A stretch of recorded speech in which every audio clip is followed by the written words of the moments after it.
Hello friends, now we are going to deal with the last chapter of inclusive education subject, that is pedagogical aspects.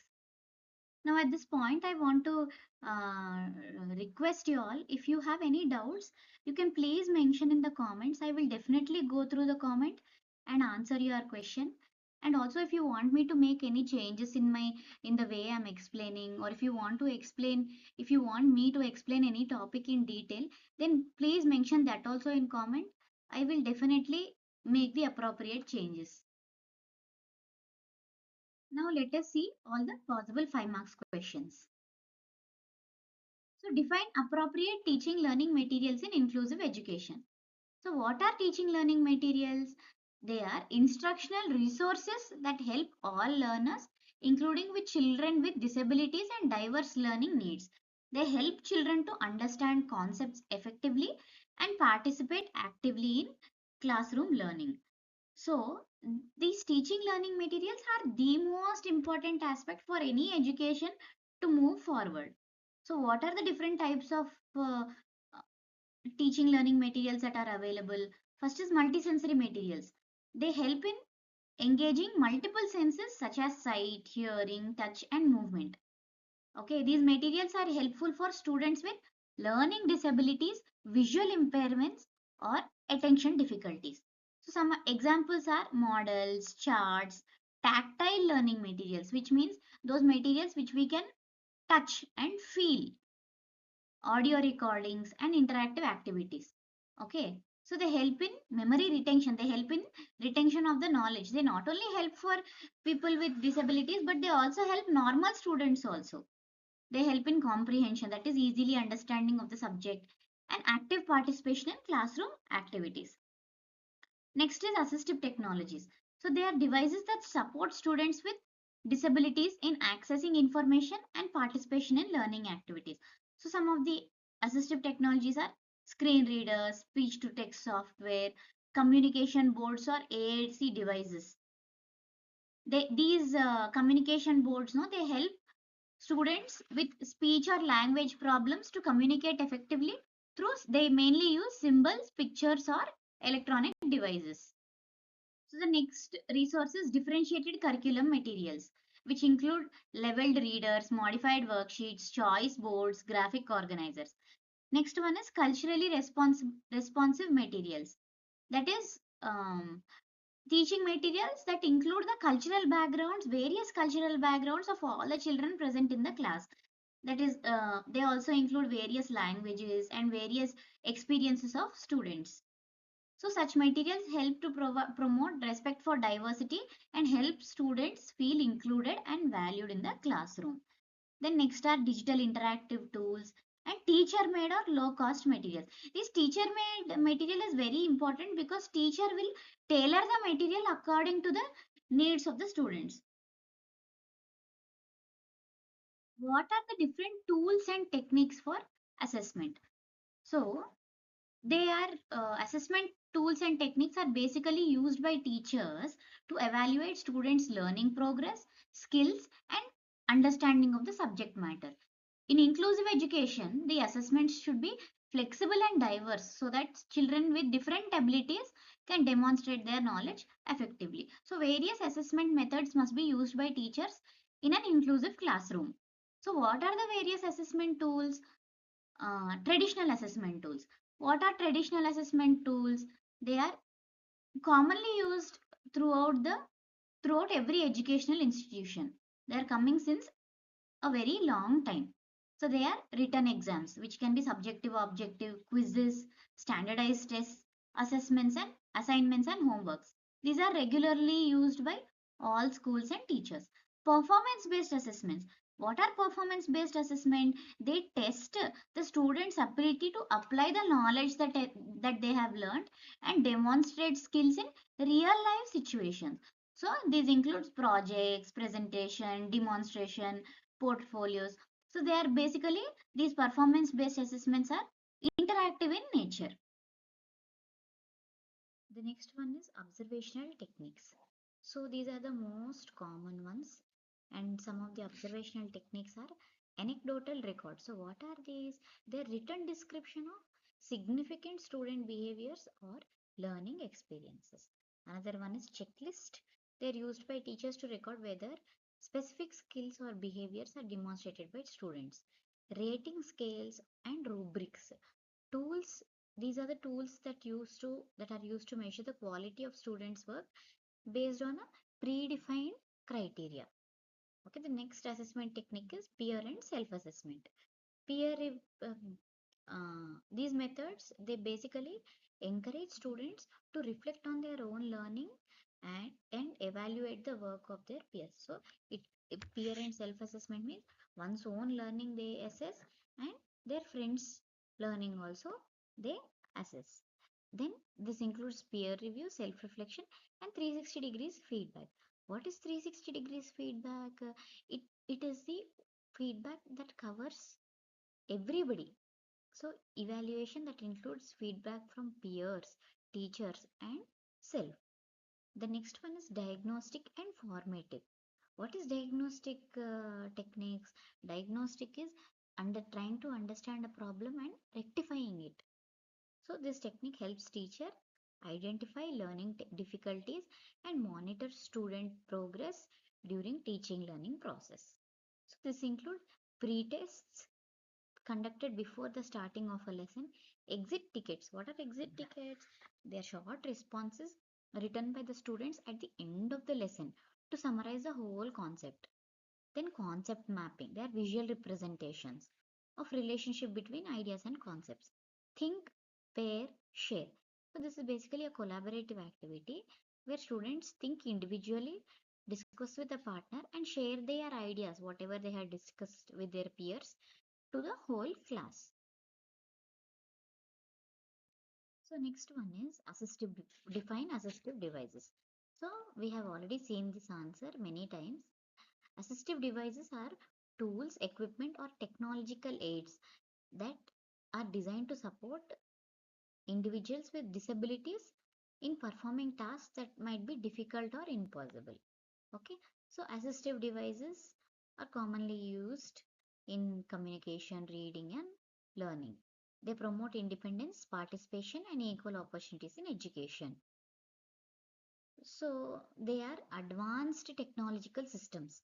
So some of the examples are hearing aids, wheelchairs, books, audiobooks, screen readers, communication boards, etc. So they play a very important role in inclusive education.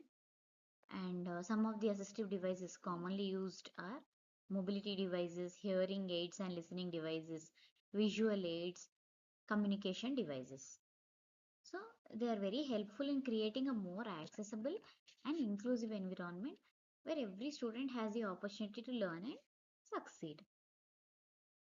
So next, let us move on to 10 marks questions. So what is the first question? Briefly explain pedagogical issues related to inclusive classrooms. So they are asking us what are the issues that crop up during teaching and learning process. So the first issue that comes up is differentiated instruction problem. So there in a classroom there are students with varied learning levels, varied memory power, varied backgrounds. They come from varied cultural backgrounds. So it is difficult for the teachers to design lessons that are suitable for all these different kinds of students. Okay, so teachers must modify the teaching methods, materials, and activities to ensure that both the advanced learners and students with disabilities are on equal pace. Okay, then assessment and evaluation problems. So traditional assessment methods that are generally used by all the teachers are often fail to measure the ability of students with disabilities. Okay, so teachers generally will struggle to design alternative educational methods, and assessments must be very flexible, include oral tests, projects, practicals, and portfolios. Issues of teacher training and preparedness. So many teachers know they do not have the specialized training to handle all these diverse needs of children. They do not know how to handle disabled children. So that is one of the major problem that is faced by teachers. So rigorous teacher training is very, very important. Then classroom management problem.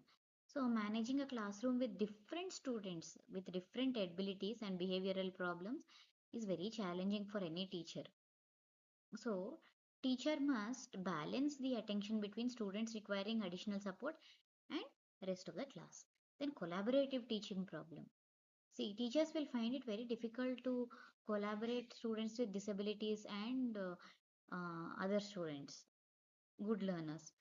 So, um, it is general special educators, therapists, and counselors are very much required. Then parent involvement problem. Some parents know they lack awareness of inclusive education practices. So, effective communication between teachers and parents is very important. Then resource allocation problem. This inclusive education requires special teaching materials, assistive technologies, and trained personals, trained people. So, limited resources will hinder the successful implementation of inclusive classrooms. Next question is discuss the opportunities provided for special children. So, these special children are provided with many opportunities. As they also have right to participate in various educational, cultural, and recreational activities. So, some of the opportunities given to them are opportunities in arts. So, visual arts, drawing, painting, sculpting, craft work, etc.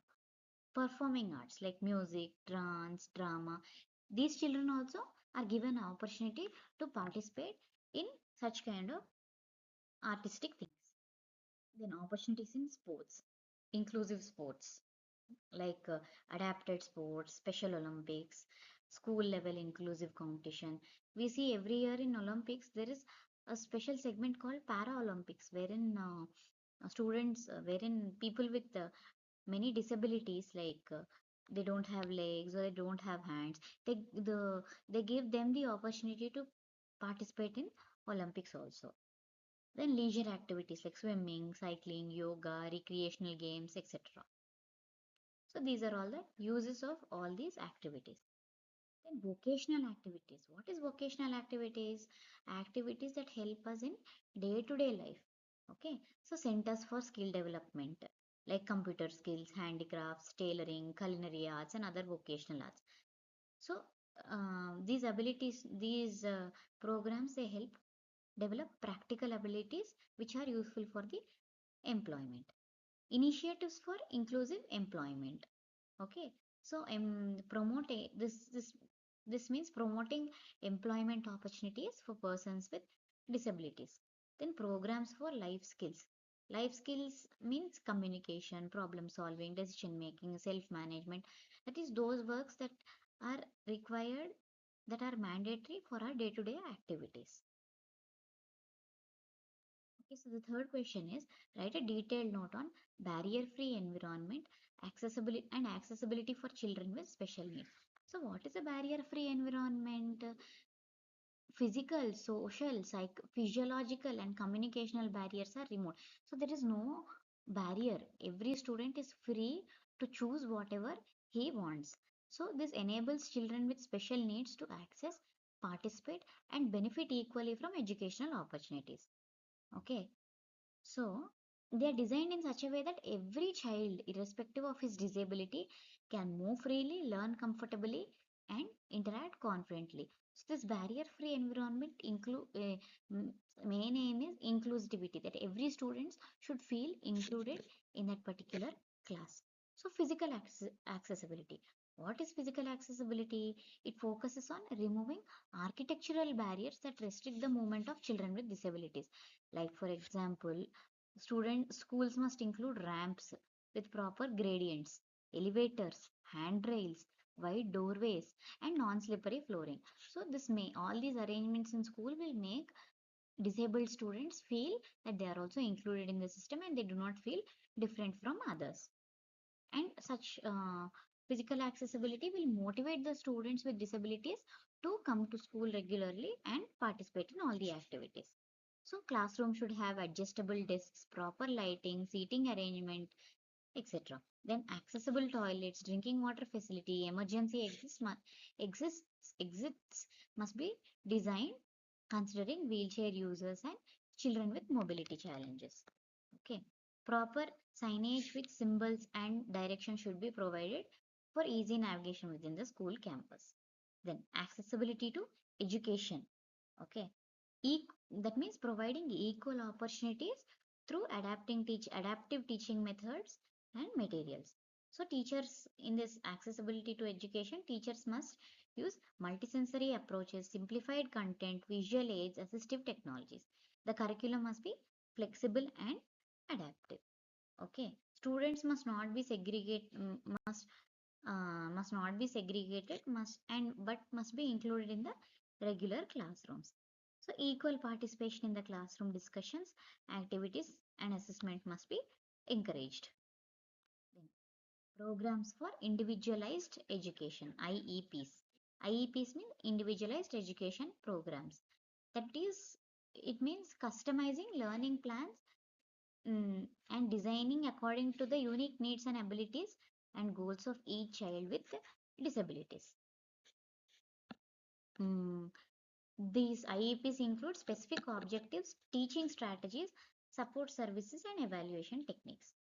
Okay, so these IEP programs are developed by teachers, special educators, parents, and professionals such as psychologists or therapists. So all of them come together and develop this IEP program. Okay, then accessibility in playgrounds. So playgrounds should provide safe and accessible equipment like swings with support, wheelchair accessible paths, sensory play areas. Okay, so all these measures should be taken when for children to go to the playground and play. Then accessibility in communication.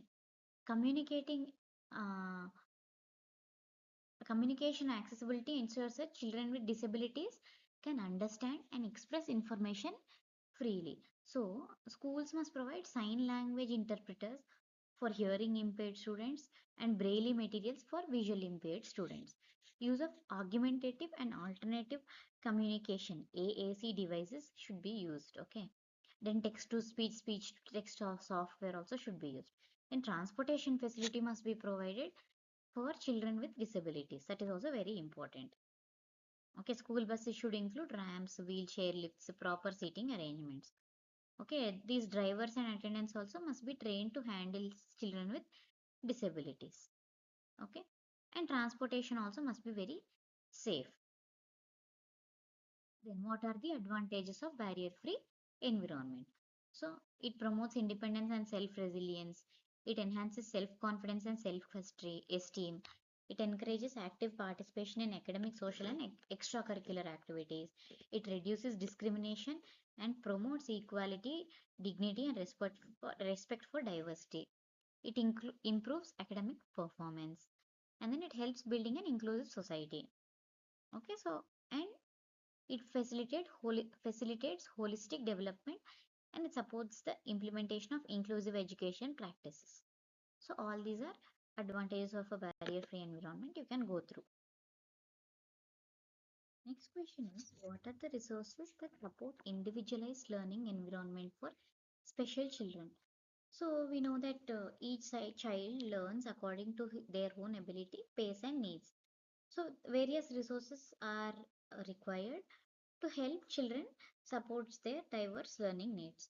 So now what are the other various resources is physical environment modifications. So classes should be arranged in such a way that there is easy movement and accessibility for all learners, including those using wheelchair. Proper lighting, seating, noise control are very important. Then flexible seating arrangement is also very important. Then next resources offering extra assistance.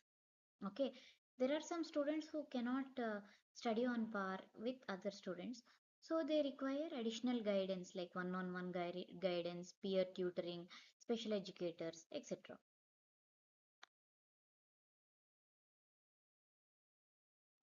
Then it's very important to encourage an inclusive culture. Respect, acceptance, and equality among students should be encouraged. And teamwork and collaborative work also should be conducted in classes. Teachers must create a safe environment. Then next one is promoting diversity. Uh, Teaching materials should be in such a way that they reflect different cultures, languages, and abilities, so that every student feels included in the classroom and they do not feel themselves as different. Then educating employees and families. So teachers, staff, parents must be educated about all the inclusive practices and disability awareness. Then collaboration between school and family also is very important for the child's overall development. And then awareness programs must be conducted to help reduce misconceptions and stigma. So building friendships is one of the most important thing. So in by building friendship, children develop social skills and they they have emotional support systems. So for this, group activities and cooperative learning strategies should be introduced.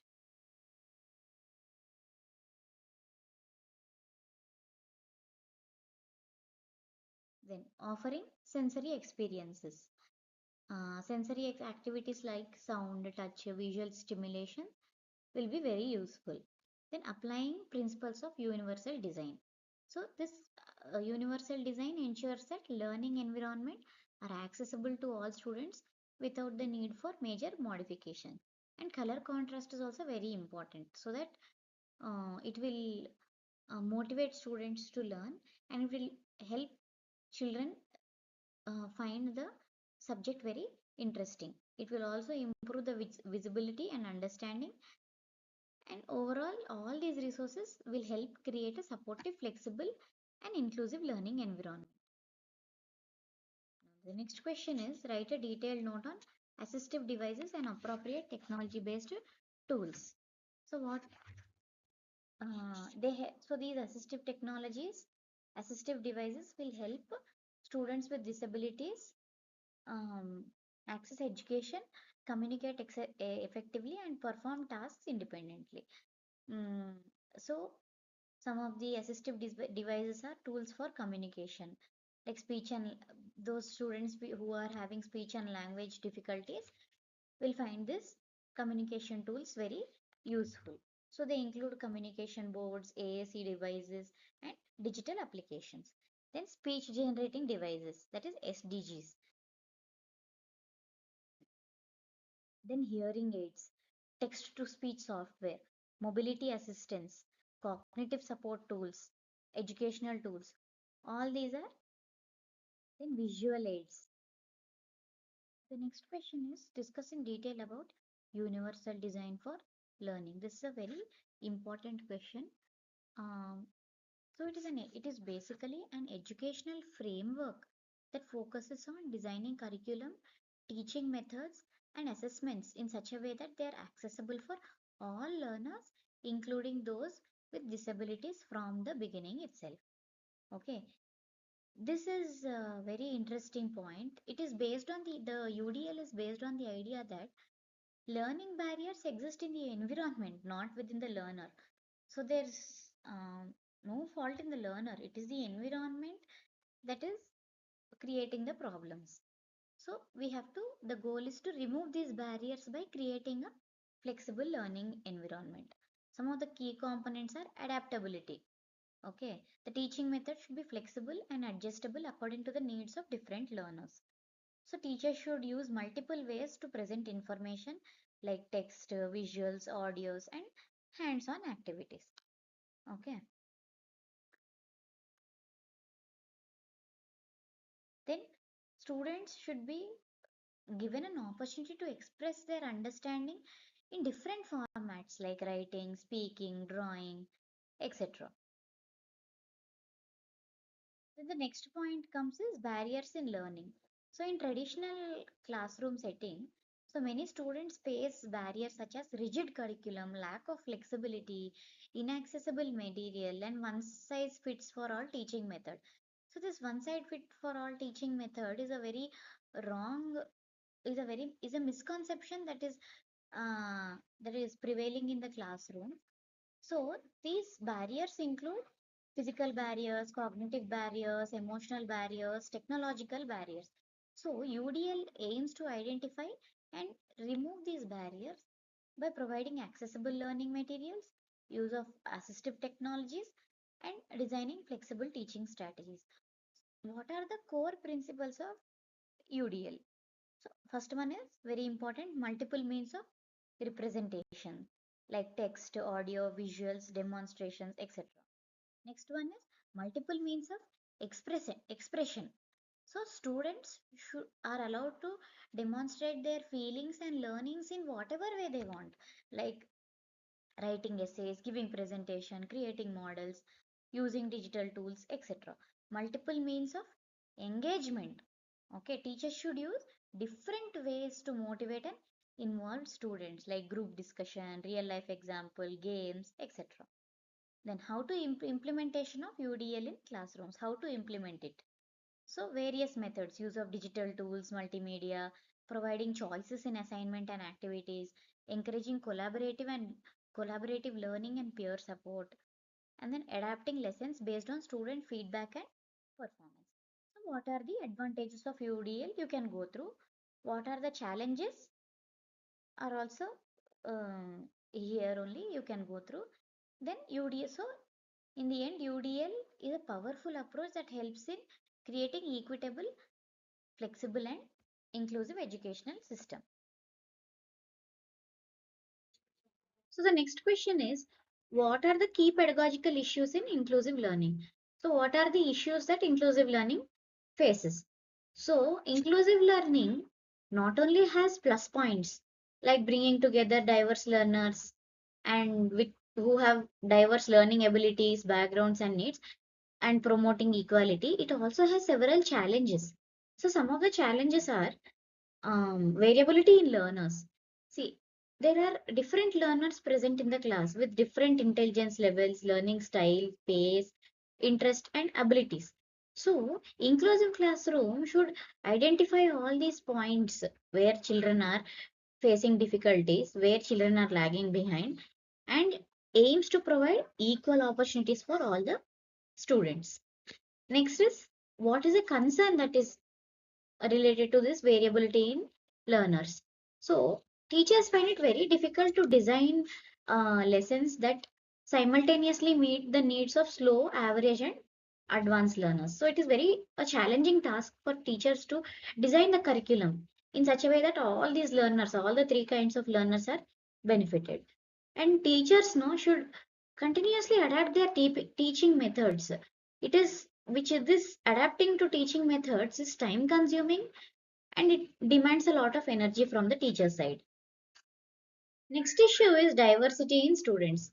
So, students in a class, students with various language backgrounds, cultural, socio-economic backgrounds, gender, and disabilities are there. So, inclusive classroom should respect this diversity, equality, and social harmony. Okay. So, it helps the students develop tolerance, empathy, and broader perspectives. So, what is a concern related to this diversity in students is language barriers and cultural differences, they significantly affect the communication and comprehension. Comprehension is nothing but the ability of students to understand what has been taught. Okay, so teachers face difficulty in equal participation and fairness of all students. So it is very important for the teachers to um, consciously make sure that they are fair towards every student. Okay, lack of culturally responsive teaching materials lead to exclusion of some learners. So if this is not there, that is the culturally responsive teaching strategies are not there, then students feel they are excluded from the class. Then customized instruction. So instruction should be in such a way that it is adaptable and it is modified according to individual learning needs. So this customized instruction, no, it will help in engagement of students and it will motivate them to learn more and more. So what is the concern that is associated with this is additional time. It requires additional time, planning, resources. Okay, and teachers will struggle to strike a balance between all the students. Next one is collaborative learning.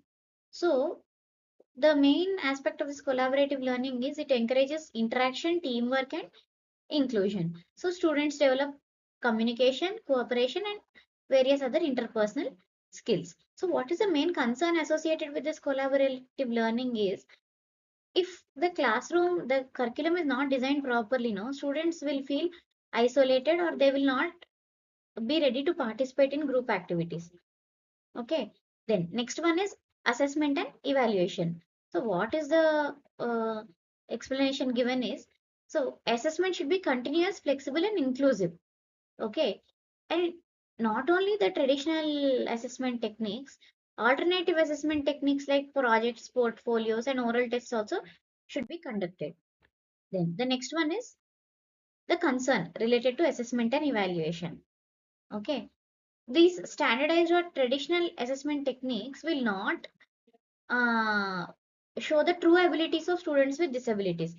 So, uh, various other assessment techniques, creative assessment techniques should be used in order to um, bring out their abilities, bring out the abilities of disabled students. Okay, so it will increase the teacher's workload also, and there will be inconsistency in evaluation practices. So, in the end, these pedagogical issues, no, they highlight the need for flexible teaching, proper training, and adequate resources. What measures can be taken to create an accessible and barrier-free school environment? So basically, a barrier-free school environment, as we all have studied previously, it makes sure that all children, including those with disabilities, can access education equally without physical, social, and physiological barriers. So in order to create an accessible and barrier-free environment, various organizations, various very reputable organizations have lended their support. So one of the major organization is UNESCO. So it promoted the concept of education for all, and you can go through the rest. Then Persons with Disabilities Act 1995. Okay, so equal opportunities, protection of rights, and full participation are its main um, concepts. Okay, then National Trust Act in 1999, Sarva Siksha Abhiyan in 2000, then National Policy for Persons with Disabilities that came up in 2006, then UNCRPD Act that was adopted in 2006. India ratified it. That means India started adopting its principles in 2007, and it was strictly enforced from 2008. So all these acts basically their main focus is on inclusive education. Next act is BIVACO Millennium Framework. Okay, so the next one is RPWD Act that came up in 2016. Then yeah, so these are all the acts you can go through. You can take a screenshot and you can go through them. Next question is, how can assistive devices and technology based tools be effectively used in education? Mm, So, as we already know, we have already studied, assistive devices are very essential in creating an inclusive and equitable environment. They have various options for people with disabilities like text to speech, speech to text, etc. Okay. So, assistive devices provide empowerment. Basically, it empowers people to overcome their physical, sensory, and cognitive limitations. Okay, it promotes independence, self confidence, and active participation in classrooms. Then assistive devices include diverse various tools and devices. Like I have already said, screen readers, speech to text, hearing aids, devices, mobility aids, etc. Then what is the historical and legislative background? That is, what is the background that is government related? This is a government related point. Okay. So government legislative means something related to the government. So um, government is always tried and is always trying to uh, uh, promote inclusive use of assistive technologies. Okay, there are many laws that are being issued by the government so as to for equal access to digital resources and technologies. Okay, so various uh, inclusive digital platforms and e-learning systems have been encouraged by the government. So benefits for learning and freedom. So basically what this means is this assistive devices provide freedom for the learner. Okay. Then implementation challenges. What are the challenges that are associated with implementing these assistive uh, technologies in inclusive education? The first is high cost. They're very costly. Then lack of awareness and training among teachers. Then technical issues, maintenance problems, and lack of infrastructure. Then resistance from people and students in adopting these new technologies. Then how can how it improves educational experiences. So it makes the learning interactive, engaging, and enjoyable. So it supports multisensory learning and it caters to individual learning needs and preferences. So what are the effective strategies for implementation of these digital technologies? Regular training and ensure availability of appropriate devices. So integration of these assistive technology in classroom is very important. Then collaboration between teachers, parents, and specialists. Then the next question is, how can assessment methods be designed to be inclusive and equitable? So assessment is a very important aspect of inclusive and equitable education. Uh, it is very important to design assessment techniques that consider the diverse abilities, needs, and learning styles of all the students. It ensures that no student is left behind due to rigid or traditional assessment practices. So basically, these assessment practices should be flexible and also it should vary from child to child based on his disabilities and learning levels. Okay. So what are the benefits of this assessment is it provides equal opportunities, it reduces anxiety, exam pressures, and students are allowed to use multiple modes of expression. It enhances self confidence and motivation, and it encourages active participation and engagement. So, what are the additional benefits? Help students to develop reflection and assessment skills. It encourages continuous learning rather than one time performance. Okay, and it supports students with special needs by providing reasonable accommodations such as extra time. Scribes means people who assist students with disabilities. Like, for example, if a student is not having hands to write, so a scribe will come and write for answers for the students in the exam, assistive devices, and simplified question paper, and promoting equity over equality. Okay, this means each students gets what they need to succeed rather than identical treatment. So equity means equality comes with partiality, but equity is free from partiality. Okay, equity also means that students are not treated their disabilities are not treated differently. Students are not treated differently or they are not given sympathy based on their disabilities. Okay, it builds a sense of fairness and inclusivity. Then benefit for educators. How educators are benefited by this assessment? So it helps teacher gain deeper understanding of the individual learner differences. It enables teacher to use varied instructional strategies. It helps teachers to modify teaching methods and improve classroom effectiveness. Okay, so teachers can modify their teaching techniques based on the level of students learning. Okay, it helps in identification of learning gaps and need for interventions or individualized instruction. Okay, it encourages teacher to move beyond rote evaluation, and rote evaluation is the mugging up kind of learning, and focuses on conceptual understanding and skill development. Then inclusive assessment practices. So what are the practices that are used to create an inclusive assessment environment. So multiple use of multiple assessment methods, providing flexibility in time, format, and mode of answering based on students' needs. This is very important. Incorporation of formative assessment like quizzes, class participation, reflective journals, and continuous evaluation. Use of assistive technologies, ensuring transparency, fairness, and clear evaluation criteria, that is rubrics.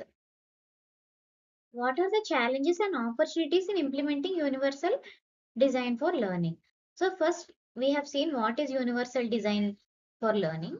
It is nothing but a framework that promotes flexible teaching methods to accommodate diverse learners. But it's the implementation of this universal design for learning comes with a lot of challenges.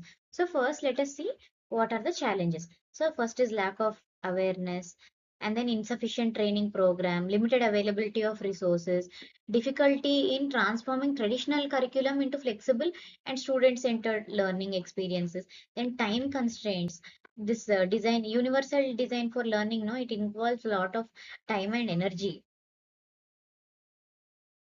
So what are the additional challenges? Resistance to change from traditional teaching practices to this updated teaching methodologies. So first, teachers are only not ready to adopt these new techniques. Then large class strength. Okay.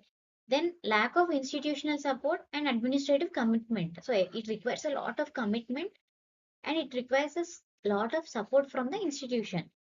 So difficulty in designing the inclusive assessment methods aligned with UDL principles. As we have said, it requires a lot of time and energy.